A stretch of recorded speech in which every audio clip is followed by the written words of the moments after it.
Jadi bacaan kita malam hari ini kitab Syarah Al-Hikam yang pakai PDF nomornya 119 yang berkitab berapa itu? Nomor berapa? 64. Bismillahirrahmanirrahim. Alhamdulillahi rabbil alamin. Wa bihi nasta'inu ala umurid dunya waddin. Wassalatu wassalamu ala ashrafil anbiya'i wal mursalin Sayyidina wa habibina wa syafi'ina wa maulana Muhammadin wa ala alihi wa ashabihi ajma'in, amma ba'du. Rabbi shrah li sadri wa yassir li amri wahlul 'uqdatam min lisani yafqahu qawli.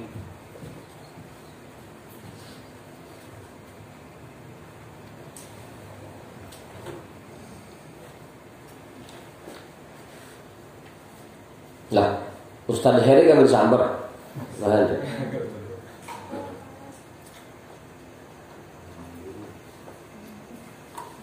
Oh, iya.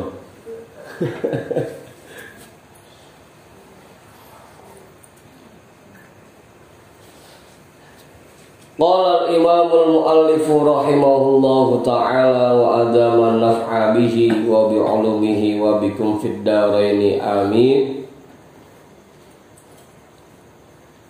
Wa qala Ma'ruf al-Karhi aidan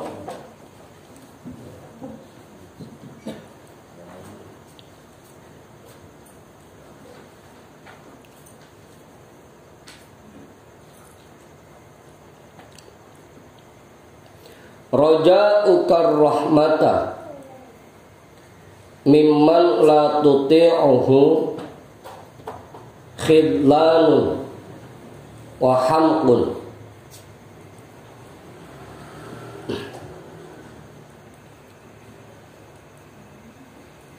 Udah tuh.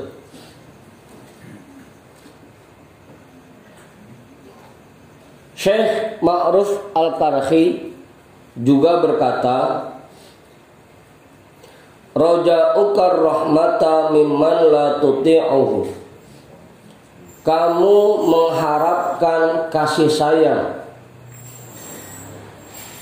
mimman la tuti'uhu, dari zat yang tidak kamu taati, dari zat yang tidak kamu patuhi. Khidlanun wa hamkun, itu merupakan kehinaan dan kedunguan.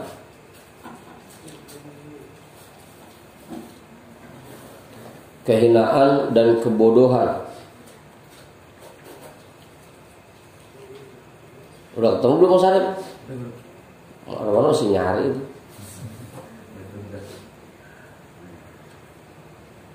Udah tuh, Bang Hendrik belum, Bang Hendrik? Udah? Belum. Baris keberapa itu? Mas Arif, yang bagi kitab.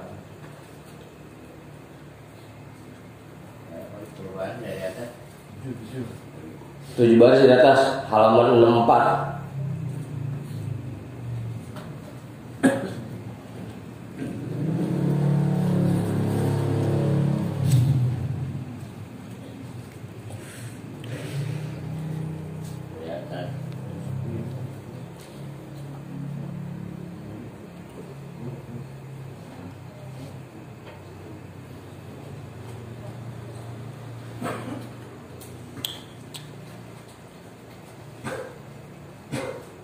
Udah ketemu dah.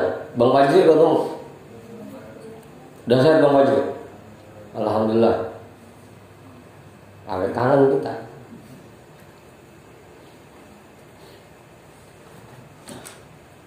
Jelas itu dah, Ustaz. Kamu mengharapkan kasih sayang dari zat yang tidak kamu patuhi merupakan kehinaan dan kebodohan. Ya karena sama aja kita ngarepin pepesan kosong. ngarepin sesuatu hal yang sangat sulit terjadi, ngarepin sesuatu yang bisa dibilang mustahil. Kita ngarepin kasih sayang dari zat yang tidak kita patuhi. Ngarepin kasih sayang dari Allah, tapi perintah Allah kita nggak ikutin, kita nggak jalankan. Apa yang ditentukan oleh Allah, apa yang ditetapkan oleh Allah kita nggak terima. Gimana mau dikasih kasih sayang? Kalau pengen mendapatkan kasih sayang dari Allah, ya tentunya apa yang Allah perintahkan kita patuhi, kita jalankan. Apa yang dilarang oleh Allah kita tinggalkan. Dan semua keputusan dan ketetapannya kita terima dengan lapang dada. Kalau memang kita pengen mendapatkan kasih sayang dari Allah. Jangan jauh-jauh dah. Bini asal kita suruh apa-apa kagak mau ngerjain. Bebenah rumah ogah, masak ogah, nyediain kopi buat lakinya ogah. Kerjanya keluyuran aja, kita kagak kasih, dia maksa ngelawan.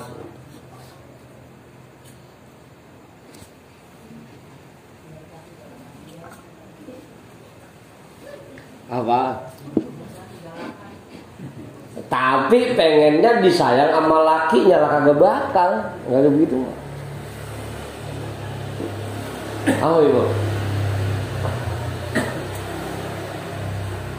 Kalau kita emang pengen disayang, ya tentunya apa yang diatur, apa yang diperintahkan ya kita kerjain.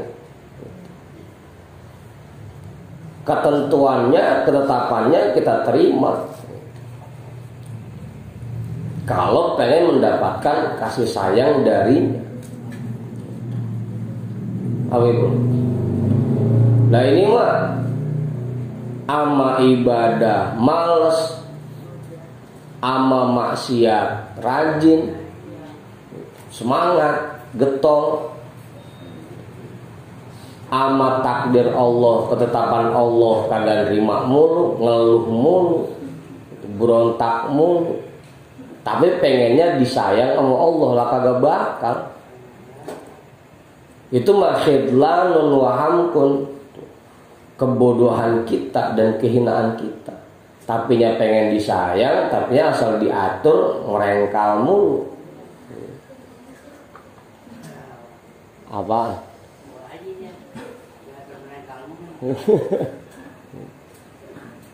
Katanya pengen disayang. Betul.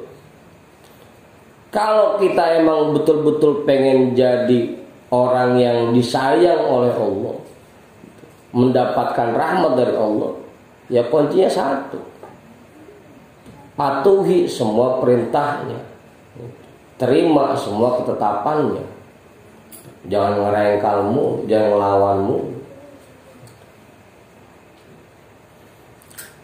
Semua juga begitu. Bawahan pengen disayang sama atasannya, ya kudu patuh sama atasannya. Apa yang diatur sama atasannya dijalankan. Siswa pengen disayang sama gurunya, ya kudu patuh sama gurunya. Semua. Begitupun kalau kita ingin mendapatkan kasih sayang Allah, ya kudu taat sama Allah, kudu patuh terhadap semua ketetapannya, kudu patuh sama semua aturannya. Abu Zaid. Semua tuntunan yang Allah berikan kepada kita, kita terapkan dengan sebaik mungkin kalau kita pengen mendapatkan kasih sayang Allah.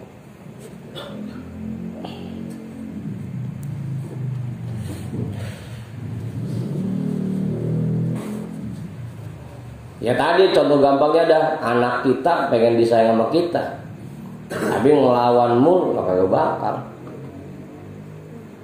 Bini pengen disayang sama kita, tapi ngelawan mulu kagak bakal.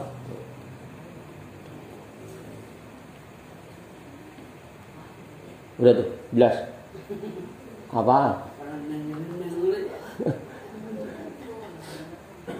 Ini buat yang masih ada lakinya.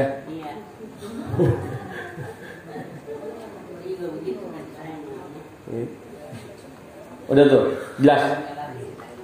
Nomor 119 Pak Ketua. Wa'lam annahu laisa fi af'alil haqqi subhanahu wa ta'ala ma yujibu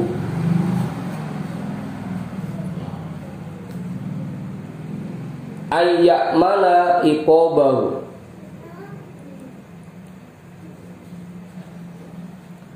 Innama fi af'alihi ma yamna'ul ya'sa min rahmatihi. Dan perlu kita ketahui bersama annahu laysa fi af'alil haqqi subhanahu wa ta'ala, bahwasanya tidak ada satupun af'alnya Allah subhanahu wa ta'ala ma yujibu ayyamana iqabahu, yang menyebabkan seseorang merasa aman dari siksanya.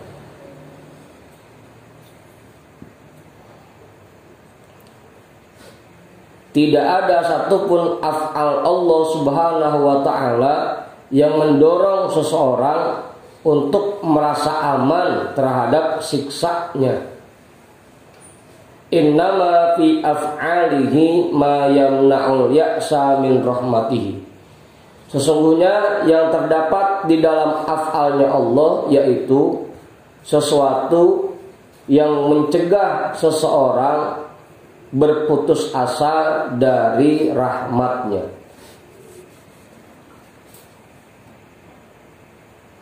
Kita memang tidak boleh putus asa dari rahmat Allah, karena semua af'al Allah itu menjelaskan kepada kita betapa Allah itu Ar-Rahman Ar-Rahim, sangat sayang kepada semua makhluknya. Semua af'al Allah menjelaskan itu. Bahkan semua yang Allah berikan kepada kita, baik yang mengenakan maupun yang tidak mengenakan, itu semuanya bentuk kasih sayang Allah buat kita.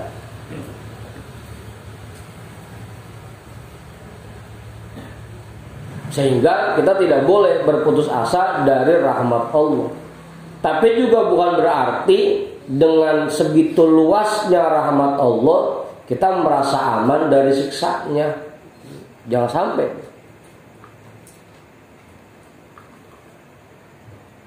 Apa ibu? Sholat akhirnya asal-asalan, dasar Allah Maha Penyayang, dasar Allah Maha Pemaaf. Puasa asal-asalan, zikir asal-asalan, semua ngerjain ibadah serba asal-asalan. Alasannya dasar Allah Maha Penyayang, Maha Hambanya, Maha Pemaaf, Maha Pengampun. Jangan sampai tuh kita jadi merasa aman dari siksanya.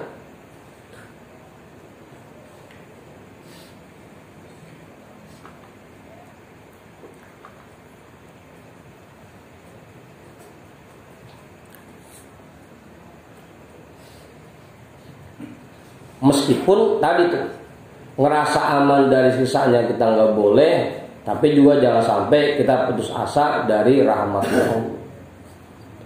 Ya, dosa saya udah bakalan banyak, udah nggak bakal dimaafin kalimat, enggak.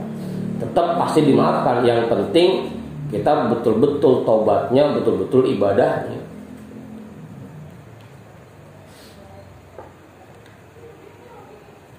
Jelas sudah. Kiai, nabi Kiai, cukup. Susah diri. Jelas sudah. Kalau jawaban cukup. Sabarin kali.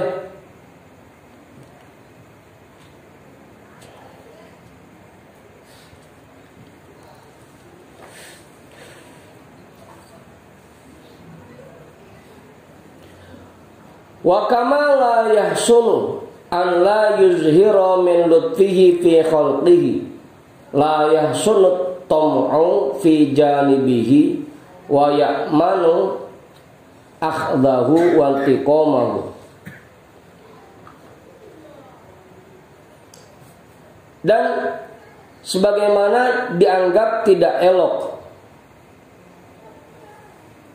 jika Allah tidak menzahirkan kelembutan kasih sayangnya pada makhluknya, begitupun tidak elok bagi kita jika kita hanya mengharapkan berada di sisinya tapi merasa aman dari siksanya dan hukumannya. Ngarepin bisa ada di sisi Allah, ngarepin bisa dekat sama Allah, ngarepin bisa dapat rahmatnya Allah, tapi ngerasa aman dari siksanya, maksiat mulu. Kayak Bang Fajri, maksiat mulu. Sholat jarang-jarang, banyakan ditinggal, zikir kagak, sama takdir Allah ngelawan mulu. Gak baik tuh. Kita ngarepin ada di sisi Allah, bisa dekat sama Allah, tapi kita berani banget sama maksiat, ngomongin orang tiap hari, gedeg sama orang, apalagi yang mertua mah aja kesel gitu.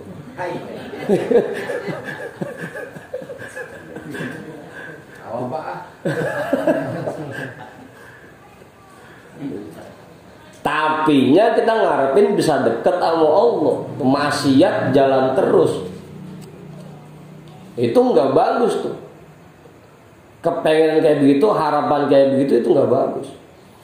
Harusnya kalau memang kita betul-betul mengharapkan kasih sayang Allah, mengharapkan rahmat Allah, mengharapkan agar kita berada di sisi Allah, dekat dengan Allah, ya hindarkan diri kita dari perbuatan maksiat yang itu menyebabkan siksanya dan hukumannya.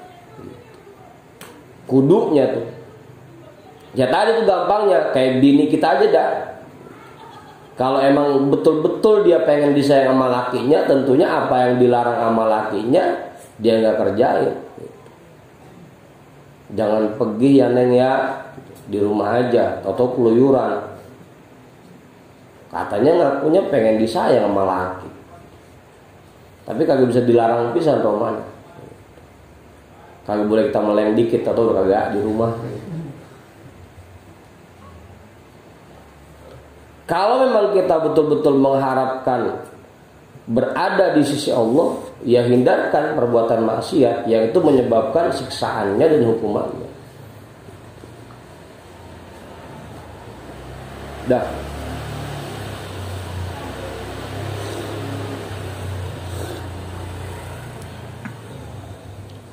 Terutama yang paling utama, dosa kita yang sering kita kerjain, tidak menerima ketetapan dan takdir Allah. Itu dosa kita yang paling sering kita kerjain.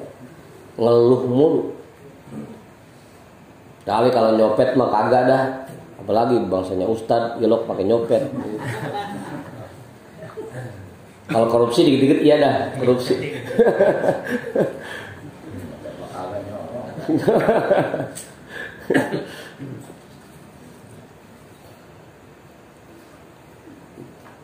Kebanyakan dosa kita yaitu satu. Yang pertama, sering mengabaikan tuntunan Allah. Harusnya sholat itu ibadah yang kita kerjakan, kita laksanakan dengan sesuai dengan tuntunan yang diberikan. Sering tuntunan itu kita abaikan. Yang kedua, sering enggak nerima ketetapan Allah. Itu dosa kita kebanyakan. Apa ada? Katanya pengen dapat rahmatnya Allah.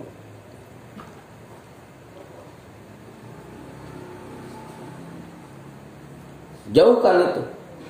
Sesuatu yang menyebabkan turunnya siksa Allah dan hukumannya buat kita. Kalau emang kita betul-betul ingin mendapatkan kasih sayang Allah.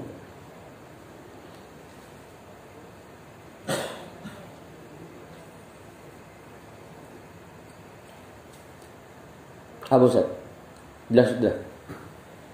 Fa inna man quti'a asyrafu udwin birub'id dinari la ya'manu ayyakuna 'adzabuhu godan hakadha. Ini sengaja ya saya baca ya'manu. Itu wawunya saya buang aja. Saya ganti alif. Nah, biasanya kalau tulisannya begini, fi'il madinya amana, amana yu'minu, artinya beriman. Kalau amina ya'manu, merasa aman. Gitu Ustaz. Kok ada wawunya dibaca ya'manu mulu, bukannya yu'minu. Nah, kalau yu'minu jadi beriman jadinya. Bukan merasa aman. La ya'manu ayyakuna 'adzabuhu godan hakadha. Fa inna man quti'a asyrafu udwin bi rab'id dinari. Karena orang yang anggota badan terhormatnya dipotong hanya karena seperempat dinar, sudah selayaknya dia tidak merasa aman bahwa azabnya di akhirat nanti lebih dari itu.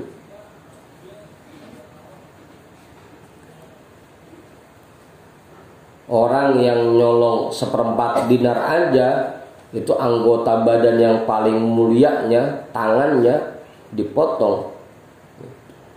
Nah gimana kalau kita sering melanggar larangan Allah? Tentunya siksa kita nanti di akhirat lebih besar dari itu. Makanya jangan ngerasa aman dari siksanya. Apalagi dosa kita yang paling bahaya kan itu, tidak menerima ketetapan Allah.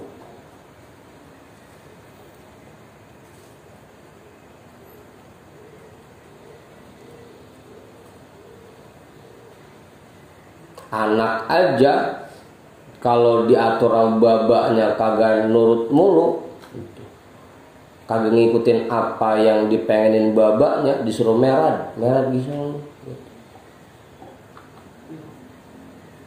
Anak. Nah kita nggak menerima ketetapan Allah,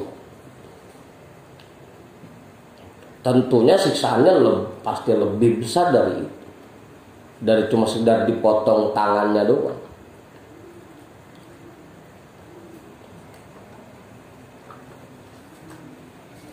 Udah tuh jelas. Oke, namanya cukup. Mau jawaban?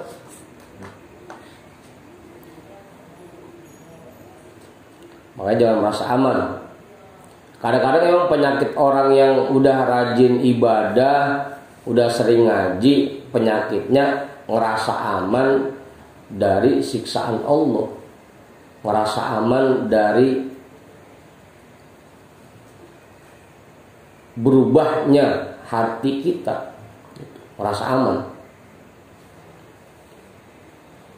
Sangkanya kita udah pasti masuk surga dah, udah pasti husnul khotimah, jadi ngerasa aman aja. Padahal bisa jadi yang sekarang rajin ibadahnya, rajin ngajinya gitu, kan bisa jadi nanti berubah, dibalik hatinya jadi awang sama ibadah, jadi malas sama ngaji.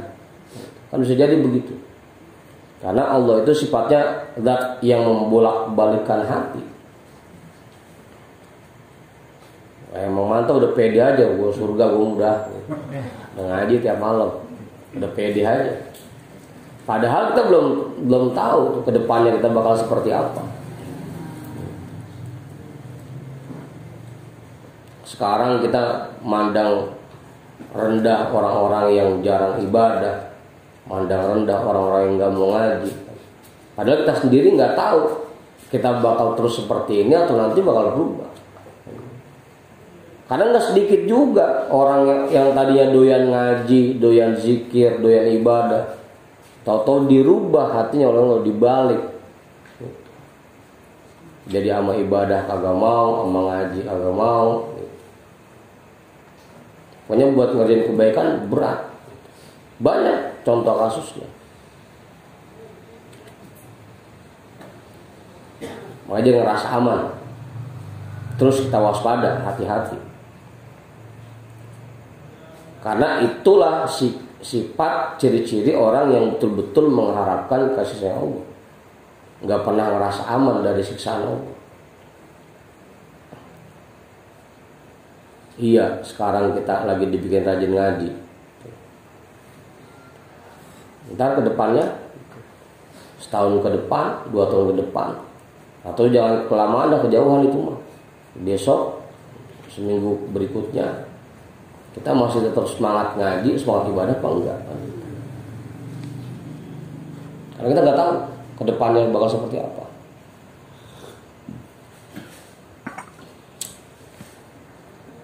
Udah tuh. Waqad qalu, ngerokok dulu.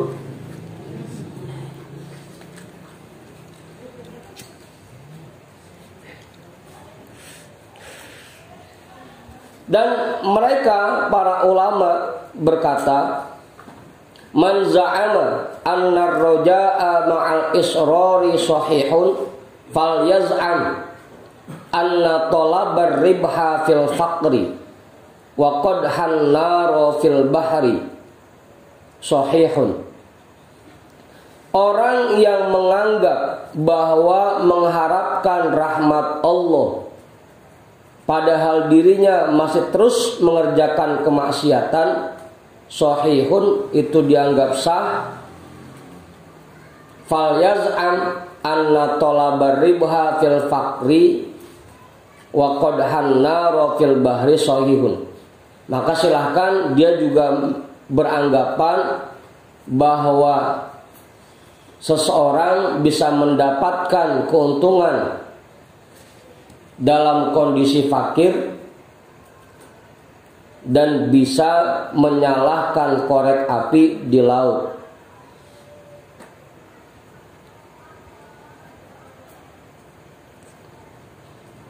Udah tuh. Apa gitu? Jelas itu udah. Mau ngontak paham? Mas Arif paham itu? Kalau ada orang yang punya anggapan bahwa kita ini bisa mengharapkan rahmat Allah meskipun kita masih terus mengerjakan maksiat,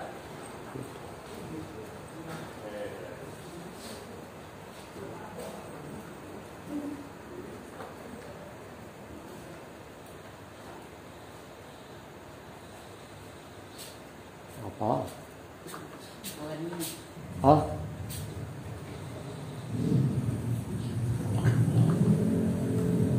Kalau ada orang yang beranggapan bahwa mengharapkan rahmat Allah meskipun dirinya masih terus mengerjakan perbuatan maksiat itu dianggap boleh, maka silahkan dia kita perintahkan untuk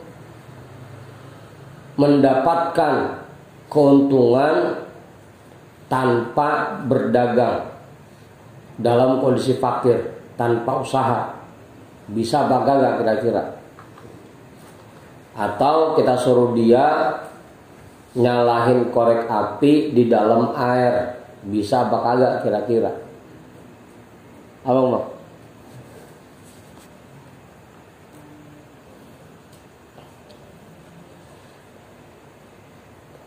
Mama Arab lagi ngomong aja, alhamdulillah besok saya jadi orang kaya. Emang punya usaha ngerep? Kagak kan, gak usah apa-apa gitu.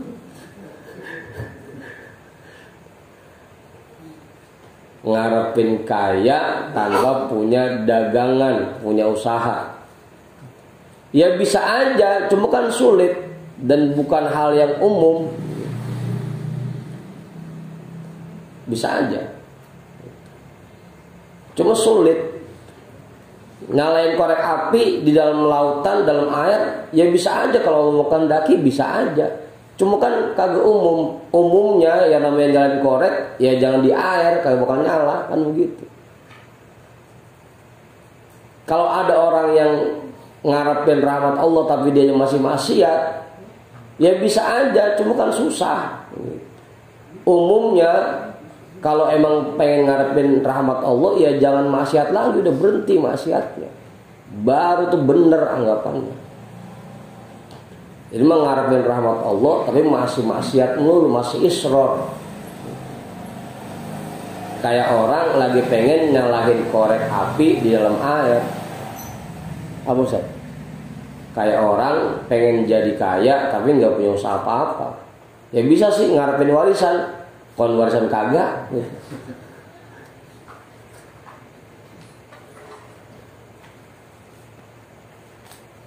Bisa sih ngarepin ada orang buang duit, ya kan jarang.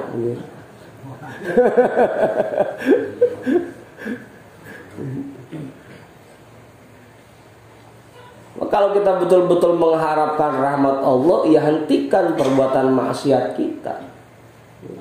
Jangan masih maksiat, ayo be maksiat, tapi yang ngarepinnya rahmat Allah, ngarepinnya diampuni nama Allah. Itu mengharapkan sesuatu yang sangat sulit terjadi.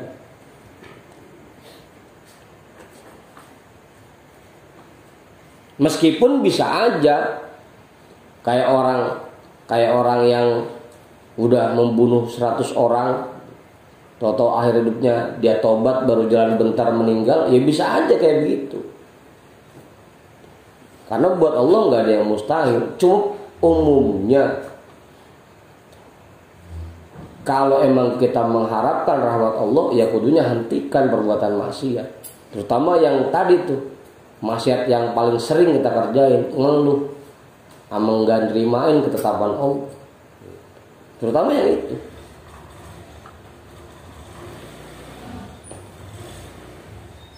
Tapinya kita ngarepin deket sama Allah, ngarepin jadi orang yang disayang sama Allah,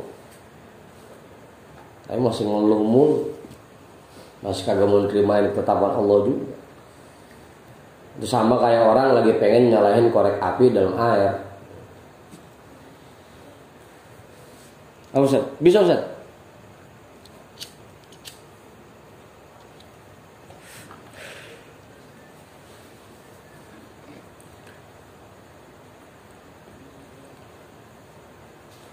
Udah tuh, jelas. Kalau coba namanya enggak cukup, sabar dulu. Udah terimain aja. Semua ketetapan Allah yang diberikan buat kita terimain. Karena kalau kita enggak nerima, kita nolak, kita ngeluh, itu maksiat kita. Sampai kapan kita dapat rahmat Allah kalau hati kita masih terus maksiat seperti itu?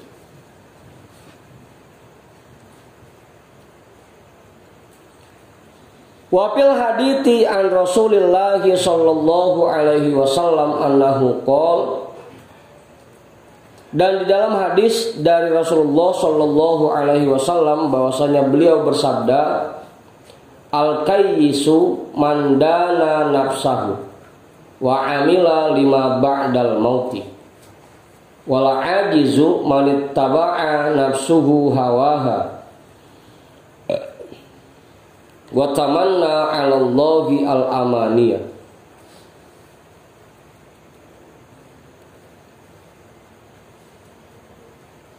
Nafsahu ini ya, man ittaba'a nafsahu hawaha wa tamanna 'ala Allahi al-amaniyah.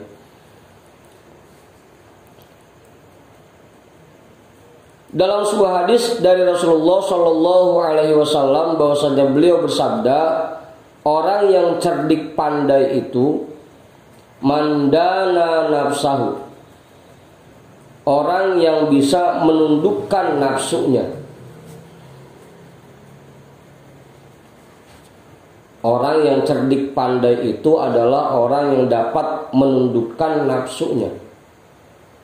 Artinya dalam kehidupan ini dia tidak lagi mengikuti nafsunya, tapi mengikuti tuntunan yang Allah berikan.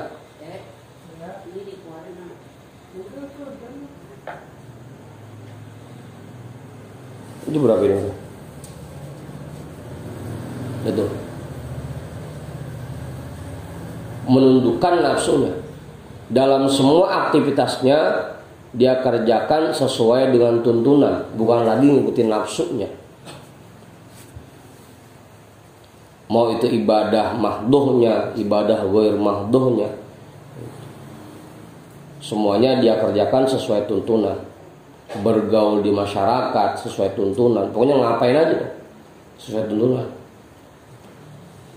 Wa amila lima ba'dal mauti, dan dia mengerjakan sesuatu sebagai bekal untuk kehidupan setelah kematiannya.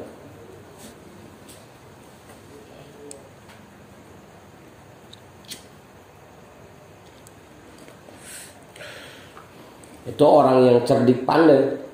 Semua apa yang dia kerjakan sekarang ini, yang dia fokuskan adalah bagaimana mempersiapkan bekal untuk nanti kehidupan setelah kita mati. Udah berapa banyak bekal kita yang kita bakal bawa ke sana. Udah berapa banyak tabungan kita yang nanti bakal kita bawa ke akhirat. Itu orang cerdik pandai, itu pikirannya ke situ. Udah berapa banyak? Begitu. Tabungannya buat akhirat udah berapa banyak? Ada masih 5.000 mah ya. 5.000. Hah? Apa lagi? Kosong.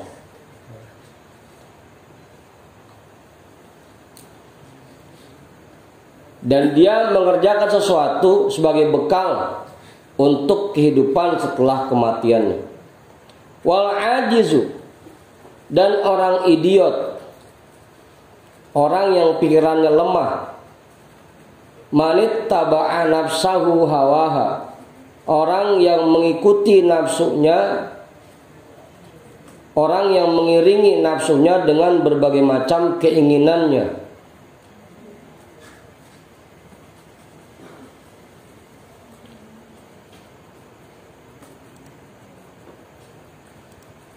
Udah yang ngikutin nafsu, semua kepengenannya diturutin. Orang yang mengikuti nafsunya dan berbagai macam keinginannya. Wa tamanna 'ala Allahi al-amaniyah, dan dia mengharap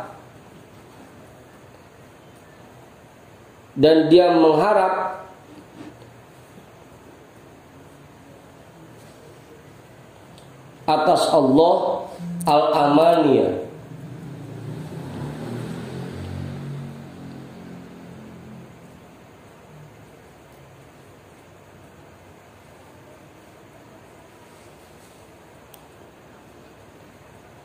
berupa harapan kosong.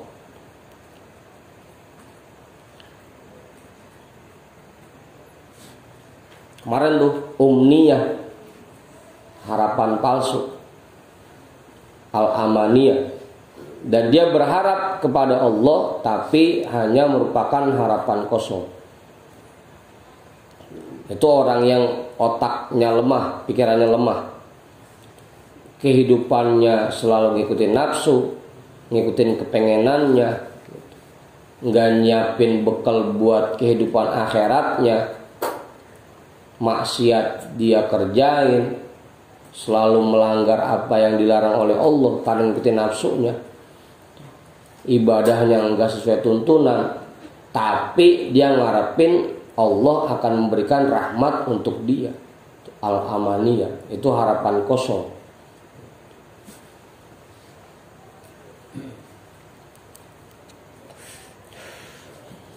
Lagi tadi kita mengharapkan kasih sayang, mengharapkan rahmat dari zat yang tidak kita patuhi, itu kebodohan. Nah, setiap hari kita ngelawan sama Allah, nggak ngikutin aturan Allah, tahu-tahu lagi ngarepin dapat rahmatnya aja, dapat ampunannya aja. Harapan kosong itu.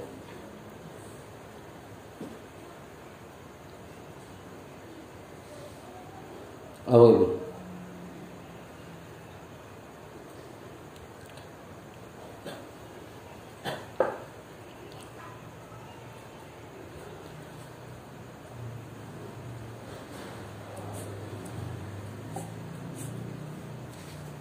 Jelas sudah.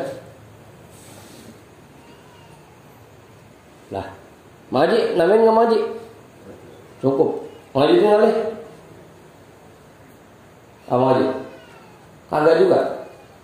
Lah, pada paham ini mana? Apa saking kepahamnya? Sebadon kali. Sesatir cukup itu. Pak Ketua namanya nggak cukup. Bang Mak kali. Pada pinter ya jadinya. Apa? Takut.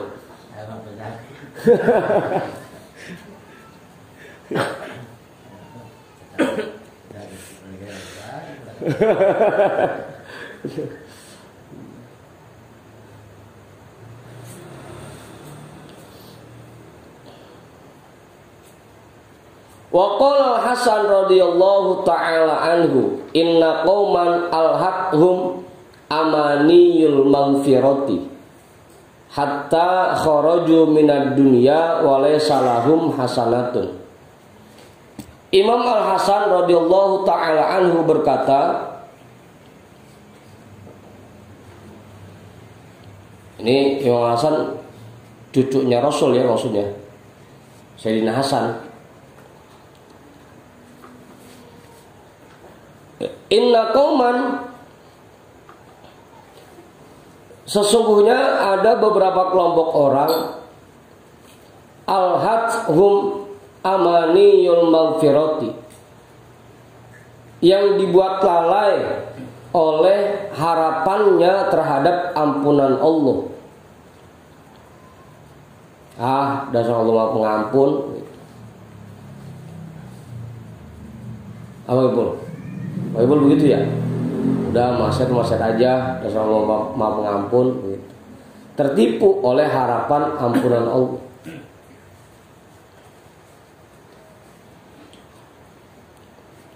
Atau kalau sebadun udah sholat mah biasa aja, jangan pakai terlaluan. Allah mah kagak rewel gitu.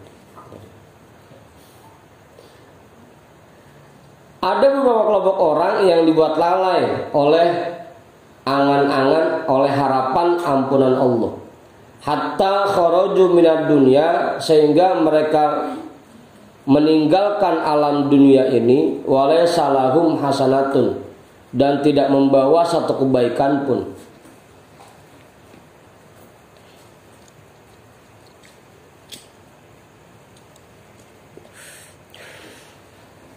Apa Ustaz?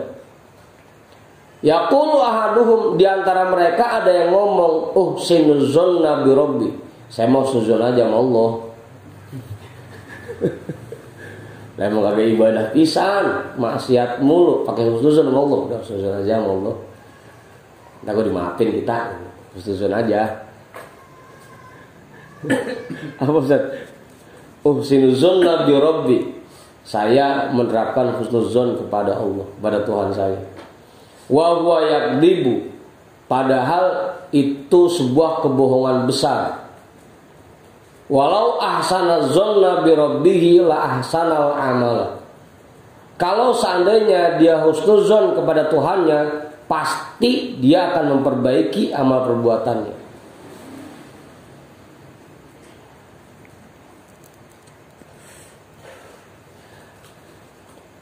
Begitu Bang Budin. Jadi kalau husnuzon sama Allah bukan berarti kita nggak mau ngapain. Malah seharusnya kalau kita husnuzon kepada Allah, kita semakin memperbaiki amal ibadah kita. Ini mah nggak ngapain, tapi lagi husnuzon aja sama Allah.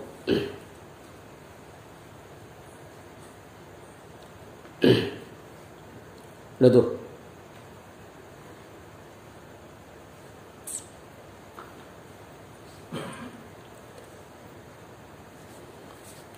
Wa tala qaulahu azza wa jalla, dan beliau membaca firman Allah azza wa jalla, wa dzalikum zannukumul ladzi zanantum bi rabbikum ardaakum fa asbahtum minal khasirin. Dan beliau membaca firman Allah Subhanahu wa taala,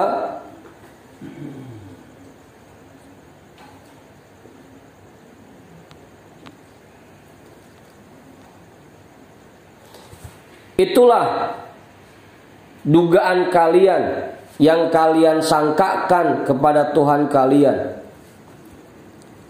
Ardakum fasbahtum minal khosirin.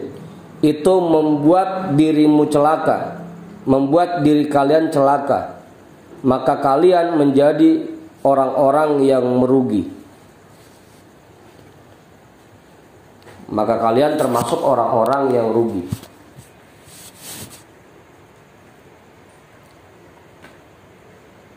Harusnya kalau kita emang husnuzon kepada Allah, sangka baik kepada Allah, kita semakin memperbaiki amal perbuatan kita. Harusnya, bukan malah nggak ngapa-ngapain. Udah husnuzon aja, Allah kan maha pemberi anugerah. Kita nggak ngapa-ngapain, gue ntar dapat. Husnuzon aja Bang Ipul. Kita nggak ngapa-ngapain, gue ntar tau kaya. Kaya, ya orang gila.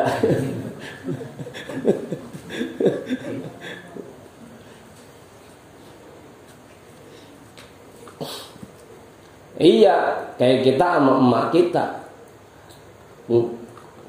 Pernah bagi kagak, bakti sama emak kagak, apa yang diatur sama emak kagak, tau-tau husnuzon aja. Ntar gue emak ridho sama kita. Sampai kapan?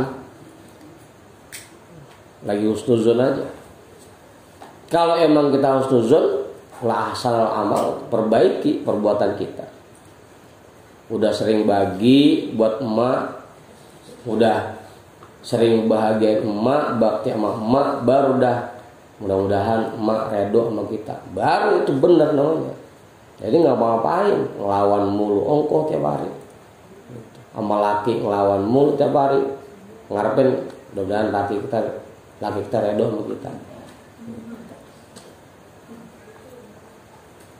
Sampai kapan redo?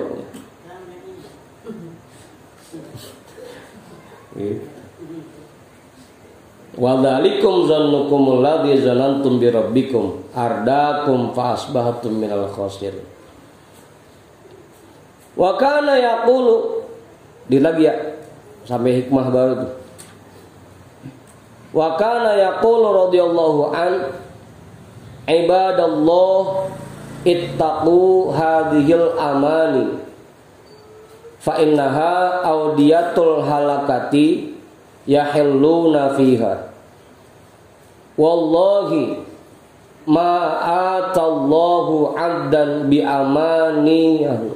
amaniyahu khairan fid dunya wala fil akhirat.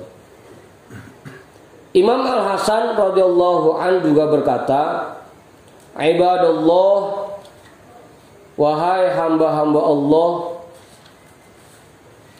innallaha ya'muru bil adli wal ihsan wa ita'idzil qurba. Aqimus shalah. Ibadallah, wahai hamba-hamba Allah, ittaqu hadhil amali, waspadalah terhadap harapan-harapan palsu ini. Fa innaha audiyatul halakati, karena itu merupakan lembah kesengsaraan. Yahilluna fiha, yang kalian bisa terjerumus ke dalamnya.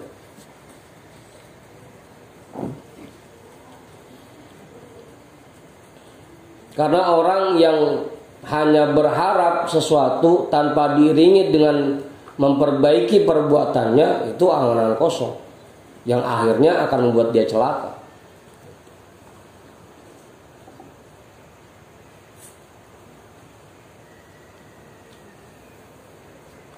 Ngapain aja dah kita punya harapan apapun, kalau tanpa diiringi perbuatan, cuma angan-angan kosong doang, yang bikin kita cuma sengsara doang akhirnya. Apalagi nggak kesampaian yang dipengenin, stres dah ujungnya. Bang Hendrik pengen punya mobil, usaha kagak, kepikiran, stres dah, mana-mana lagi nyetir aja, ngeng.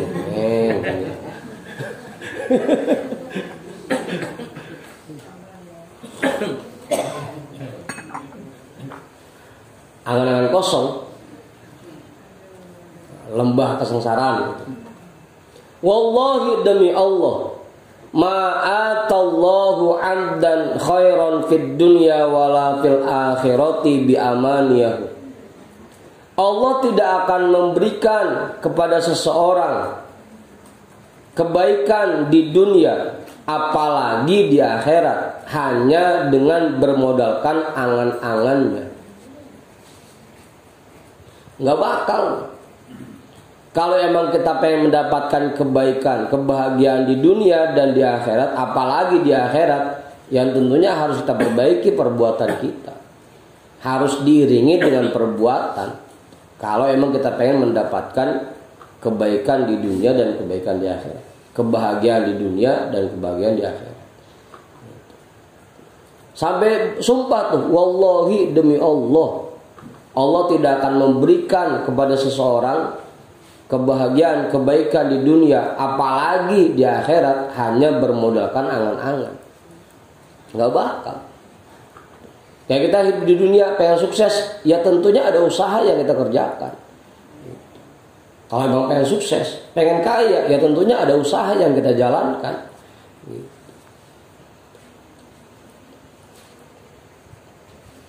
Emang kudu begitu. Bukan cuma sekedar ngayal doang, angan-angan. Emang sih cepat dapatnya. Itu mah duduk bentaran gue langsung punya mobil 5, rumah 3. Ngayal.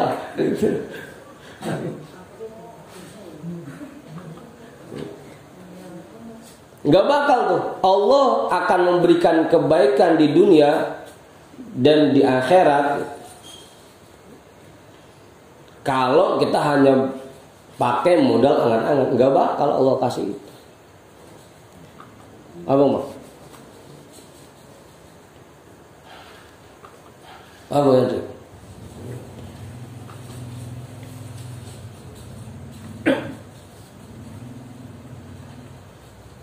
Di dunia yang maksiat mulu, ngelawan mulu Allah, tahu-tahu lagi ngarepin aja, ngarepin masuk surga, ngarepin deket sama Allah, kagak bakal. Apa? Kalau ngimpi masih mending, kemudian ngayal ini mah, lagi bengong aja gitu, enak kali ya.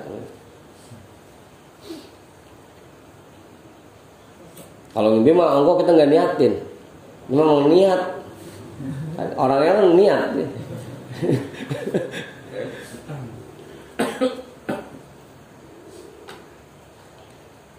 Udah tuh.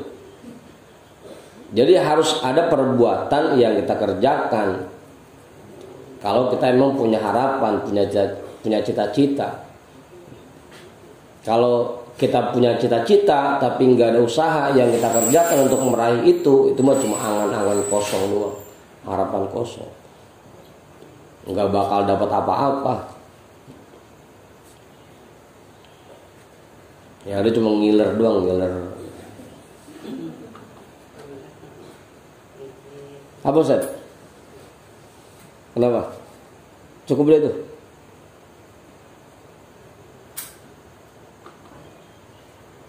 Wa kataba Abu Umair Al-Mansuri ila ba'di ikhwanihi. Abu Umair Al-Mansuri pernah menulis sebuah catatan kepada sebagian kawan-kawannya. Amma ba'du.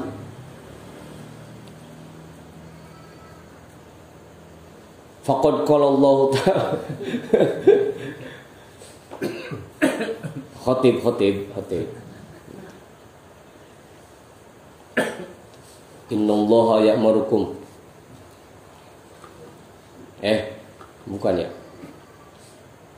Fa innaka qad asbahta tu'ammilu bituli umurika wa tatamanna 'ala Allahi al-amaniya bisu'i fi'lika wa innama tadribu hadidan baridan. Fa innaka qad asbahta tu'ammilu bituli umrika. Kamu itu selalu menghayal dengan umurmu yang panjang.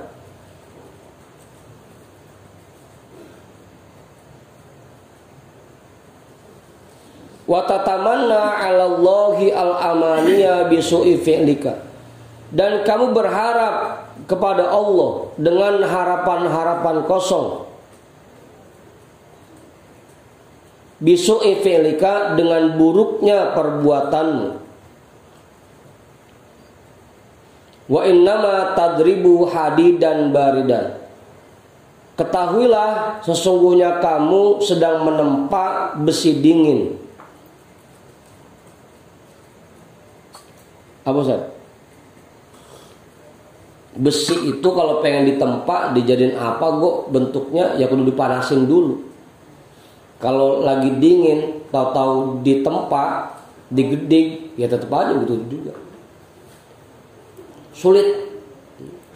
Jadinya sulit. Kecuali Nabi Daud dah, emang dia cuma dipegang gue langsung ngikut besi sama dia. Sesungguhnya kamu sedang menempa besi dingin. Tadribu hadidan baridan. Hah? Masa? Lah malah kagak nyambung aja kalau bisa titik. Jadi dan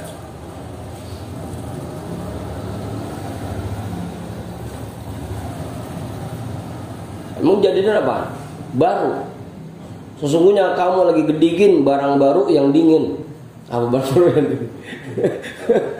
Udah bener-bener kita artiin besi, udah hadidan, tambahin titik sama dia. Oh, ya buang lah titiknya, buang. Hadidan, besi. Sesungguhnya kamu sedang menempa besi yang dingin. Sangat sulit. Kita mau jadiin apaan?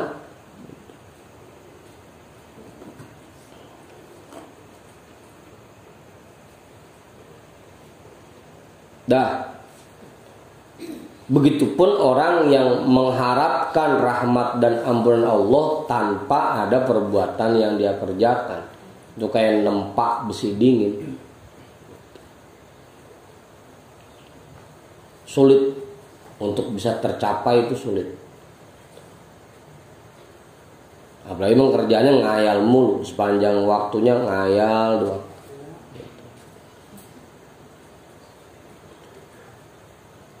Apa? Enak kali kayak Buya ya. Wirid kagak, zikir kagak, lagi ngarepin enak kali kayak Buya ya.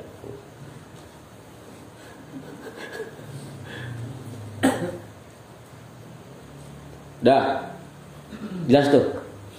Sebelum saya tutup, ada yang namanya enggak Kiai kali? Cukup Pak Ketua. Kalau tadi ya satu, kalau kita mengharapkan sesuatu agar itu tidak jadi hanya sekedar angan-angan kosong, ya harus diiringi dengan perbuatan-perbuatan. Kudu ada tetap, agar tidak menjadi harapan kosong. Nah, kita hadiahkan pahala talim kita pada malam hari ini untuk semua orang tua kita dan para guru-guru kita. Ala hadiniyah al-Fatihah. A'udzu billahi minasyaitonir rajim. Bismillahirrahmanirrahim. Alhamdulillahi rabbil alamin. Arrahmanir rahim. Maliki yaumiddin. Iyyaka na'budu wa iyyaka nasta'in. Ihdinas siratal mustaqim. Shiratal ladzina an'amta 'alaihim ghairil maghdubi 'alaihim waladdallin. Wallahu a'lam bissawab. Walhamdulillahi rabbil alamin.